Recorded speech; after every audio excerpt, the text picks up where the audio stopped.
আল্লাহর উপর ঈমান আনলাম যার উপর ঈমান এনেছে বনি ইসরাঈলেরা, আমি তো মুসলমান। এরপরও ফেরেশতারা আমারে মা পানির ভেতরে বারবার চুবায় কেন?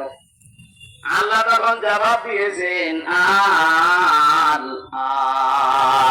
এখন শব্দের দিকে খেয়াল করেছেন? ওকে তো আল্লাহ একাত্মবাদের স্বীকৃতি দিয়েছে যে আমি ঈমান আনলাম ওই আল্লাহর উপরে যার উপরে বনি ইসরাঈলরা ঈমান এনেছে। তাহলে স্বীকৃতি তো দিয়েছে আল্লাহর প্রতি, কিন্তু ওই জামানার যিনি প্রেরিত পুরুষ ছিলেন হযরতে মূসা কালিমুল্লাহ, তার কথা কিন্তু বলে নাই। কথা বুঝতেছেন? শুধু লা ইলাহা ইল্লা পর্যন্ত বলেছিল, এটা তো বলা লাগবে লা ইলাহা ইল্লাল্লাহ মূসা কালিমুল্লাহ। ওই জামানার রিসালাতের স্বীকৃতি ও দেয়নি, এজন্য মারা গেছে বেঈমান হয়ে। আল্লাহ কারণও জানিয়েছে কেন তোর ঈমান নসিব হচ্ছে না। আল আনা ওয়া ক্বাদ আসাইতা ক্বাবলু ওয়া কুনতা মিনাল মুফসিদিন।